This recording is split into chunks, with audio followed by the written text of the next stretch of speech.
की जमानत याचिका पे सुनवाई 11 मार्च तक के लिए स्थगित कर दी गई है। जमानत पर आज कोई फैसला नहीं हुआ। इस केस में सीबीआई के बारे में कहते हैं कि सुप्रीम कोर्ट ने, माननीय सुप्रीम कोर्ट ने सीबीआई को पिंजरे वाला तोता कहा और सीबीआई के एएसपी रैंक के अफसर इस केस में सीबीआई का जो कंडक्ट है वो देखने के बाद ऐसा लग रहा है कि सीबीआई जैसे मनीष रंजन के पॉकेट में है। सीबीआई का कोई अस्तित्व नहीं नजर आ रहा। सीबीआई ने जिस तरीके से इन्वेस्टिगेशन किया है अभी तक, सीबीआई ने क्या किया, यह केस राज्य सरकार के द्वारा सीबीआई को ट्रांसफर कर दिया गया। सीबीआई ने इस केस में एक अलग से एफआईआर दर्ज किया। जो केस ट्रांसफर किया गया राज्य सरकार के द्वारा, उस केस में पॉक्सो एक्ट की भी धाराएं लगी थी। सीबीआई ने जो दूसरा एफआईआर किया, उस केस में पॉक्सो एक्ट की धाराएं जानबूझकर नहीं लगाई। अगर लड़की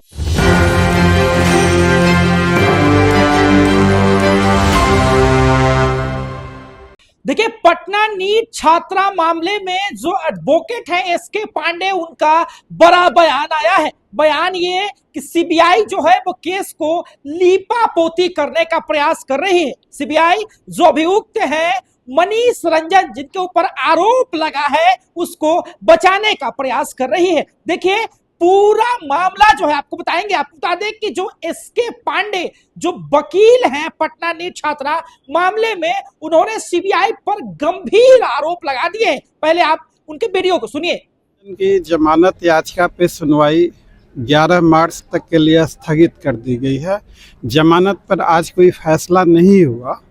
इस केस में सीबीआई के बारे में कहते हैं कि सुप्रीम कोर्ट ने, माननीय सुप्रीम कोर्ट ने सीबीआई को पिंजरे वाला तोता कहा और सीबीआई के एएसपी रैंक के अफसर इस केस में सीबीआई का जो कंडक्ट है वो देखने के बाद ऐसा लग रहा है कि सीबीआई जैसे मनीष रंजन के पॉकेट में है।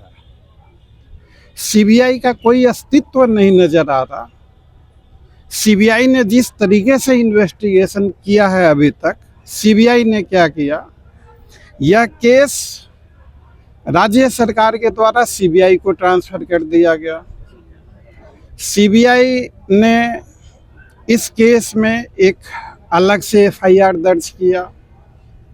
जो केस ट्रांसफर किया गया राज्य सरकार के द्वारा, उस केस में पॉक्सो एक्ट की भी धाराएं लगी थी।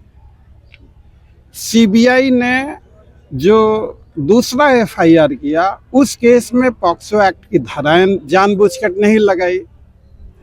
अगर लड़की की उम्र 18 साल से कम है, सीबीआई को के पास लड़की का डेट ऑफ बर्थ के तौर पे मैट्रिकुलेशन का सर्टिफिकेट है और बात सेक्सुअल इंटरकोर्स से रिलेटेड है, पोस्टमार्टम रिपोर्ट चीख के कह रही है कि उसका बलात्कार हुआ, प्राइवेट पार्ट छत विक्षत हो गया, एफएसएल रिपोर्ट ह्यूमन सीमन की बात कर रही है, लड़की माइनर है स्कूल सर्टिफिकेट के मुताबिक, और उसके बावजूद अगर सीबीआई पॉक्सो एक्ट की जो धाराएं लगी हुई थी उन धाराओं को हटा दिया, मतलब सीबीआई पॉक्सो एक्ट के होल पर्पस को डिफीट और फ्रस्ट्रेट कर दिया। सीबीआई अदालत में कहती है कि मनीष रंजन को जमानत दे दी जाए। वो सीबीआई जांच एजेंसी के तौर पे नहीं, बल्कि मनीष रंजन के पॉकेट में रहते हुए मनीष रंजन के जमानत की पैरवी कर रही है। इस देश की हर बेटी निर्भया के इंसाफ की बात कर रही है। हमें यह नहीं पता कि सीबीआई वालों की बेटियां उनसे पूछती हैं या नहीं कि इस केस में इंसाफ होगा या नहीं। इस केस में जिस तरह से सीबीआई अनुसंधान कर रही, यह काफ़ी शर्मनाक, काफ़ी दुखद हम लोगों ने इसके विरोध में ऐतराज जताया है। हम लोग इस केस में हर जिम्मेवार पुलिस ऑफिसर जैसे हेमंत कुमार झा, रोशनी कुमारी, डॉक्टर अनु कुमारी, एएसपी अभिनव कुमार, एसएसपी कार्तिकेय जी और डीजीपी विनय कुमार, सीबीआई के जो एएसपी रैंक के ऑफिसर हैं पवन कुमार श्रीवास्तव, इन पर साक्ष्यों और सबूतों के साथ छेड़छाड़ करने का मुकदमा चला रहे हैं। और उस पे हम लोग कानूनी कार्रवाई, क्योंकि यह लोग कानून से ऊपर नहीं है। यह सीबीआई पॉक्सो एक्ट जो धाराएं लगी हुई थी, सीबीआई को पावर ही नहीं है कि पॉक्सो एक्ट की धाराएं वो हटा दे। एक ऐसा केस जिस पे नजर हमारे देश की लाखों करोड़ों बेटियों की है। हमारे पड़ोस की बेटियां पूछती हैं कि अंकल इस केस में इंसाफ होगा कि नहीं होगा। आश्चर्य है। आपने कोर्ट से क्या डिमांड किया कि इनके खिलाफ एक्शन लिया जाए? हमने डिमांड रखा है, हमने दरखास्त भी दी है। कोर्ट ने काफ़ी सख्ती से इन सारी चीज़ों को अपने ऑर्डर में नोट किया है। सीबीआई ने लिखत में जवाब दिया है और इन सारे चीज़ों पे कोर्ट ने भी इसे काफ़ी गंभीरता से लिया है। अब मुख्य सवाल यह है कि जो FIR 14/2026 को रजिस्टर्ड हुआ था PH चित्रगुप्त नगर, और उससे जो कंसिक्वेंशियल इन्वेस्टिगेटिव सीडिंग्स हुई, उन सारी चीज़ों को ट्रांसफ़र किया गया।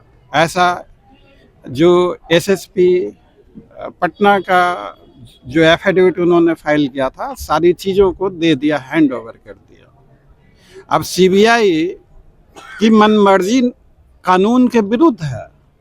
सीबीआई ने बगैर किसी वजह से, अब सवाल सिर्फ इतना ही है कि जब पॉक्सो एक्ट की धाराएं लगी थी तो सीबीआई ने किस आधार पे पॉक्सो एक्ट की धाराएं हटाई। दूसरा, बगैर किसी ठोस वजह के सीबीआई के द्वारा पॉक्सो एक्ट की धाराएं हटाना यह गैर कानूनी है। और तीसरा, यह सारा कार्य किसे फायदा पहुंचाने के लिए किया जा रहा। चौथा, क्यों ऐसा किया जा रहा। और सुशासन की सरकार से हमारा सवाल यह है कि इंसाफ दिलवाने की पहली जिम्मेवारी सरकार की होती है। क्यों कि जांच एजेंसियां सरकार के अधीन काम करती हैं। अगर जांच सही तरीके से निष्पक्ष और स्वतंत्र नहीं हो तो इंसाफ का मिलना लगभग नामुमकिन है। अगर जांच एजेंसियां जानबूझकर मनमानी करें, हमने अदालत में कहा कि ऐसी स्थितियों में अदालत कार्रवाई कर सकती है। Court is not expected to be a silent spectator. अदालत ने हम लोग सबों की बातें काफ़ी गंभीरता से, काफ़ी संजीदगी से सुना। ताजुब और आश्चर्य इस बात की है कि पॉक्सो एक्ट की धाराएं लगने के बाद सेक्सुअल असॉल्ट कन्फर्म है, ह्यूमन सीमन कन्फर्म है, लड़की का एज 18 से कम है, यह भी कन्फर्म है।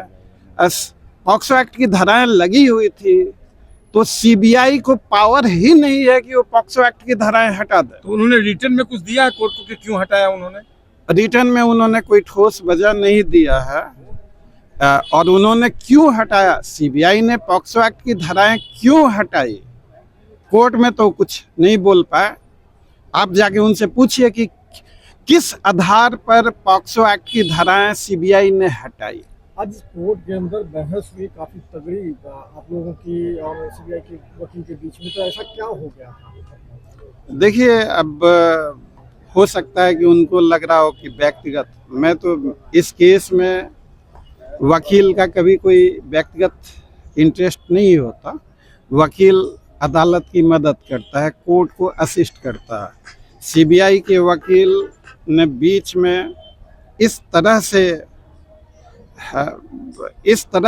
इस बेरुखी से, जो कि काफ़ी अब मैं उससे ज़्यादा नहीं कहूँगा, वो चीज़ें नहीं होनी चाहिए थी, उन्होंने ऐसा किया, उनकी समझदारी इतनी ही है। अब मैं क्या उस पे ये आर्गुमेंट के दौरान हुआ ऐसा। दो वकील आपस में बहस करते हैं, उनका व्यक्तिगत कुछ नहीं होता।